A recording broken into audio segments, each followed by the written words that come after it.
Au départ, j'ai surtout eu envie de partager qu'il y a énormément de poésie dans le corps.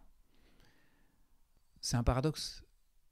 Je crois qu'on nous sommes tous relativement facilement émerveillés de ce qu'il y a dehors, émerveillés des étoiles, des feuillages, de la beauté de la nature, et de ce corps, en fait, on a la plupart d'entre nous un rapport assez fade. C'est-à-dire que on éprouve du plaisir, on éprouve des moments de joie, mais d'en percevoir vraiment l'immensité poétique, c'est rare, quoi. Et ma conviction, c'est que l'accès à cette poésie, en fait, il est accessible à tout le monde. Et la poésie, c'est intéressant parce que, contrairement à beaucoup de choses qu'on nous propose dans nos sociétés, c'est pas de la performance. L'accès à la sensibilité, l'accès aux images qui sont à l'intérieur de nous, moi je pense que c'est ouvert à tout le monde, que c'est pas réservé à des gens qui sont des poètes, que c'est notre nature en fait, que notre nature est poétique, que l'intelligence qui est à l'intérieur de nous, c'est beaucoup plus intéressant que des fonctions, c'est beaucoup plus intéressant que même des opérations psychiques, c'est quelque chose qui est sensible et qui est beau, et qu'il n'y a pas de comparaison possible pour ça. Donc ce que je vous propose, moi, dans ces livres poétiques du corps, c'est quelque chose qui, on pourrait appeler ça une performance, parce qu'en fait je les improvise, c'est pas du tout, c'est pas préparé, et c'est pas écrit.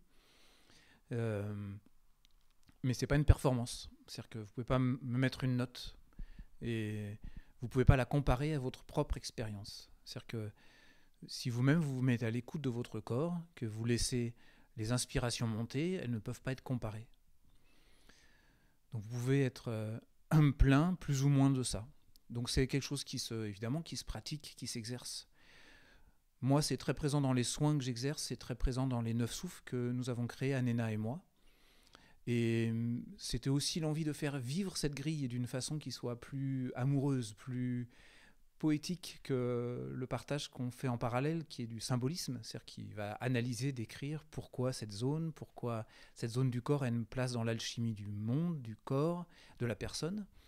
En fait, il y a une autre façon de faire, en fait, et qui est en fait à la racine de notre pratique, quand on fait danser, quand on fait des soins, quand on écoute le corps, qui est en fait cette dimension poétique. Et que c'est l'expression pleine même de cette poésie qui traduit le fait qu'on est vivant, et que pour nous-mêmes qui est transformatrice. C'est-à-dire que c'est l'accès à cette sensibilité en nous et oser l'exprimer d'une façon, que ce soit par le corps ou par l'intensité verbale, émotionnelle, qui fait que des choses se mettent en mouvement à l'intérieur de nous, parce que si nous sommes des êtres profondément poétiques, eh bien, quand cette poésie est reconnue, se sent reconnue, eh bien, elle fleurit. C'est comme une plante qui a besoin d'eau, en fait. Notre poésie a besoin d'eau pour grandir. Donc ces livres poétiques du corps, c'est un pari aussi que je me suis donné, d'offrir au fil de l'année ces zones du corps, en fait, qui chacune correspondent à un moment de l'année. Et donc tous les à peu près 15 jours, il y aura une expression libre poétique couplée à un symbolisme du corps écrit. Voilà, dans lequel j'espère que pour vous, pour chacun qui le recevez, ce sera l'occasion d'ouvrir vous-même cette porte et d'être à l'écoute et de cet émerveillement et de retrouver l'émerveillement qui est dedans.